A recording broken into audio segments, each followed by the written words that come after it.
después sale con el PCR positivo, ¿ya? Bueno, esto no es situaciones agradables, ¿sí? Pero son situaciones esperables, que si son de frecuencia baja, las podemos manejar.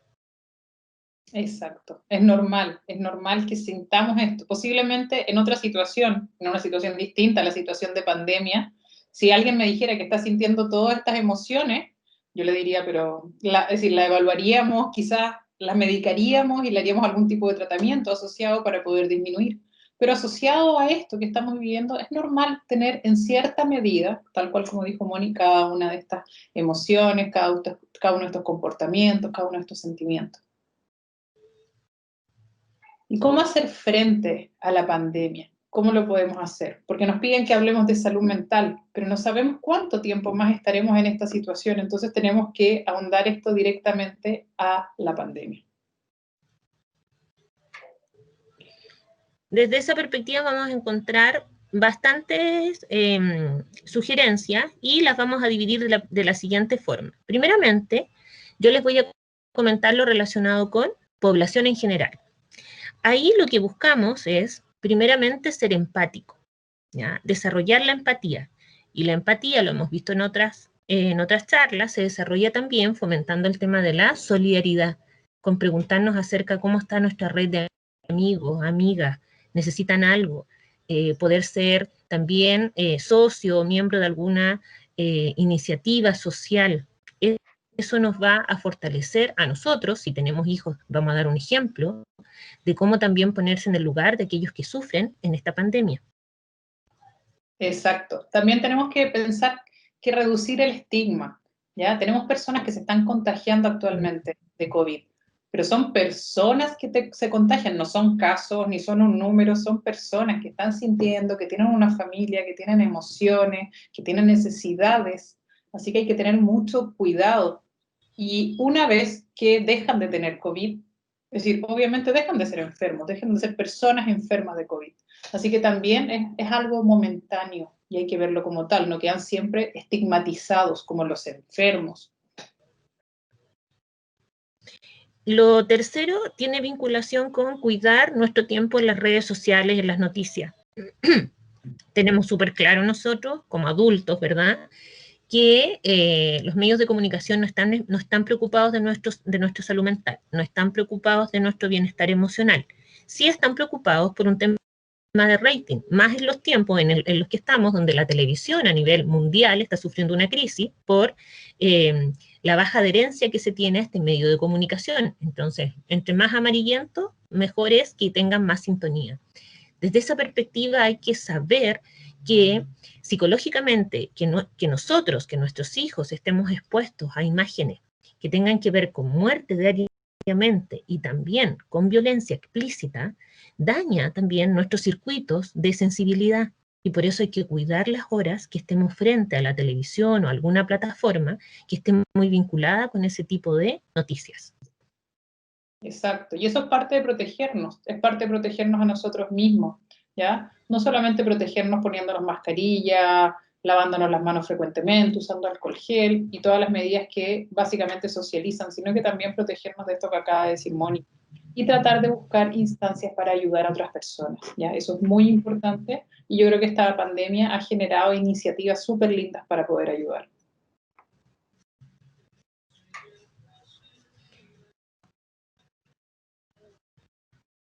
También tenemos relación en estas medidas, ¿no es cierto?, el proteger a nosotros mismos, a otras personas, imágenes positivas, buscar en ocasiones en tus grupos, que si tú estás en un grupo de WhatsApp de amigos del trabajo, de tu generación cuando saliste de cuarto medio, no sé, pero trata de compartir en esas redes sociales, quizás vas a ser tú un poco el distinto en términos del material que o los links que vas a poder compartir, pero satúralas de mensajes positivos. Todos lo necesitamos, todos. De noticias que a ti te hagan sentir bien, vas a ver que eso también va a ayudar mucho a los otros. Exacto, y reconocer a las personas que están trabajando en salud específicamente, a los que cuidan, a otras personas, dejarlos en alto, reconocerlo y quizás dentro de eso mismo amplificar estas noticias de gente que se está arriesgando por cuidar la salud de otros. Ahora vamos a hablar por etapas, ¿sí? Vamos a pensar en los niños. Hay algo muy importante. Es interesante darnos tiempo para ayudarlos a expresar lo que sienten. Los niños y las niñas, estamos hablando de, imagínense, 10 años hacia abajo, o contando los 10 años, de los 11 hacia abajo, cuando todavía no los perdemos en la prepubertad. En esta etapa es muy importante que los niños tengan espacios para poder expresar sus sentimientos y sentir que en su casa, a lo menos, es un lugar seguro. Decirle que esto no lo pueden controlar ellos, ni nadie, que es parte de una historia que está viviendo el mundo y que papá y mamá están disponibles para estar junto a ellos y la gente que los quiere también. Evitar las separaciones, ¿ya? No separarlos de las personas con las que viven dentro de lo posible y siempre y cuando resguarde su salud, ¿ya? Eso es muy importante. Sí, y en ese sentido poder también intencionar que niños y niñas sean, por ejemplo, que están en situaciones de nuevas conformaciones familiares, papá, mamá separados, que los niños se puedan visitar a su papá, a su mamá, dependiendo del régimen de visitas que tienen, y con los recuerdos necesarios. En esta etapa lo que más podemos dar como adultos es estabilidad dentro de lo posible en una incertidumbre que rodea a la humanidad. Y para el niño, niña, saber que ese fin de semana va a ver a su papá es una situación que le baja la ansiedad y ve que el mundo puede estar todo patas para arriba, pero que hay algo seguro y que va a recibir el cariño de su mamá, de su papá, dependiendo del régimen de visita. Lo siguiente es mantener la rutina dentro de lo posible, ¿no es cierto? Porque para quienes somos mamás hemos recibido algunas rutinas así maravillosas, que era levantarse temprano, hacer todo así, manualidades, las clases y todo eso, y uno decía, ¿cuándo voy a lograr eso? Bueno. De madres no trabajadoras, perdón. Exactamente, y uno decía, obvio que esta mamita que hizo ese WhatsApp o que planteó ese dibujo, ¿no es cierto? Lo hace excelente, y uno se sentía culpable, y después decía, pero si no puedo más. Bueno, la idea es que haya momentos, no con un horario tan rígido, pero que haya momentos para comer juntos, para hacer algo que no sea digital, ya sea desde bañarlo a los niños cantando en la ducha, jugando un poquito a la pelota dentro de lo que se puede dentro de una casa chica, o jugando a los colores, algo inventar, pero que sea un momento de compartir, y no necesariamente de las 4 a las 5, por ejemplo, sino que sea una rutina dentro del día que podamos desarrollar. Exacto, y además hablarles del COVID. Hay gente que trata mejor no decirle nada, o peor, que la información que les entrega es información que está hecha para adultos, donde dan cifras de cuántos mueren, de cuántos pasan a ventilación mecánica, de todos los daños. Hay que hablarles, pero en su lenguaje, de forma adecuada, de forma franca, pero adecuada a su edad, para que no tengan esta fantasía de este COVID como tan malo. Y ahí hay un montón de cuentos que están ayudando. Hay varias personas que han escrito que están en lenguaje de niños.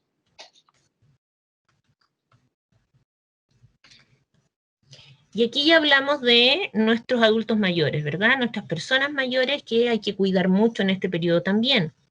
Acá estamos con personas que también lo han pasado mal respecto al susto. Pero por otra parte, hay muchos de ellos que son muy sabios y han pasado muchas crisis. Ya, yo tengo una amiga que me contaba la otra vez que su abuelita había pasado, bueno, su abuelita tiene 98 años, y había pasado muchas crisis. Y ella me decía, yo no conozco mujer con más tolerancia a las 3 y más sabia que mi abuelita. Eso, la abuelita dice, que lo logró gracias a enfrentar de una forma, como ella decía, con tesón, con integridad, estas crisis. Bueno, sin duda hay que suministrar apoyo. Las personas mayores pueden volverse más ansiosas, enojadas, estresadas, agitarse, a veces se retraen, se ponen más mañosos que antes. Hay que buscar la forma adecuada de poder transmitirles la información de lo que está sucediendo, pero con paciencia, de forma clara, de forma concisa, respetuosa, que a veces es bastante complejo porque estamos bastante estresados. Lo más importante es que ellos no detengan su atención médica preexistente antes. Si es por el consultorio, volver a activar los canales. Hay muchas personas mayores que les están llevando los medicamentos a casa para que no vayan a buscarlos y hacer las tremendas filas en los consultorios y exponerse, es muy importante, y no solo los adultos mayores, también los niños, los adultos, los adolescentes que tenían también en el tema de salud mental algún tipo de situación preexistente, depresión, trastorno de ansiedad, crisis de pánico, que no pierdan el seguimiento de esta afección. Pues en tiempos de crisis eso se va a acentuar. Y no es ser fatalista, sino que nuestro cerebro también se cansa y necesita apoyo que tenía antes y que ahora no debe ser retirado. Exacto. Y dentro de lo mismo también saber que sepan cómo obtener sus medicamentos en caso que no tengan a alguien que los ayude. A quién llamar en caso de que venga alguna crisis si es que no están viviendo con alguien específicamente. Toda esa información es necesaria dejarles claro dónde pueden obtener ayuda si es que no están acompañados constantemente de alguien que pueda ayudarlos. Y también propiciar, al igual que nosotros, que todo nos cuesta, ¿no es cierto? Pero los adultos mayores también hay que acompañarlos por último, hacer un poco de trabajo físico, mantener la movilidad, que está vinculada también con ciertas secreciones de ciertos neurotransmisores que nos ayudan a tener mejor ánimo. Exacto, y también mantener las rutinas y los horarios, que también está asociada también al componente biológico asociado a que se levanten temprano, que se acuesten a cierta hora, si hacían una siesta, que la sigan haciendo, tratar de cuidar eso.